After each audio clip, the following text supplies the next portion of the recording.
Salut Jeune Pousse, c'est Tom le jardinier. J'étais en train de décorer mon sapin. Juste avant, je voulais te donner quelques informations sur le sapin de Noël en pot. Et oui, abattre chaque année des sapins de Noël, c'est pas forcément la solution la plus écologique. J'ai choisi cette année un sapin de Noël en pot.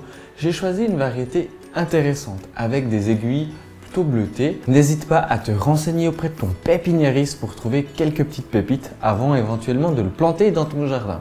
N'hésite pas non plus à souscrire un abonnement, tu peux louer ton sapin de Noël, quelquefois même avec la décoration, et tu le renvoies par la poste où ils viennent le chercher après les fêtes de fin d'année. C'est une solution écologique. Pour éviter la chute de ces aiguilles, tous les jours, je vais simplement le pulvériser et l'arroser d'environ un grand verre d'eau. Cette opération te permet de le conserver le plus longtemps à la maison. Évite lui aussi toutes les sources de chaleur, les radiateurs par exemple, mais aussi il faut éviter le bord de la cheminée. Un dernier conseil, c'est d'éviter de lui mettre des bougies dessus, des bougies qui peuvent brûler certaines aiguilles, donc il s'en portera un petit peu moins bien. Aujourd'hui, on fait de très beaux résultats avec des éclairages, avec des petites LED ou ce genre de choses là.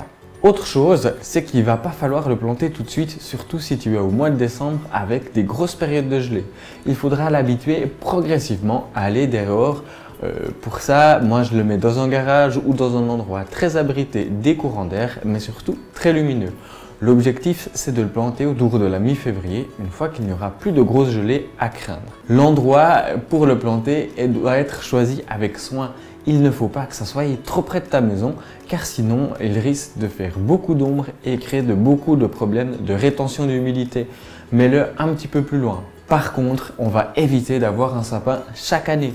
Tu pourras éventuellement le replanter dans un pot plus grand, etc. Mais peu de jardins sont capables d'accueillir plusieurs sapins.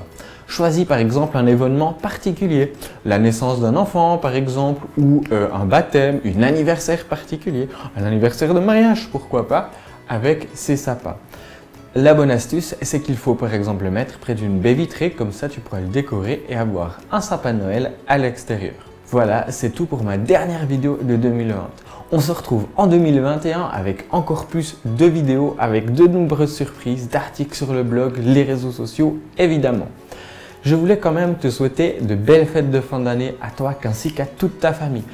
Personnellement, je vais faire une petite pause pendant ces fêtes de fin d'année. On va se retrouver autour de la mi-janvier. D'ici là, évidemment, bon jardinage. Ciao jeune pousse!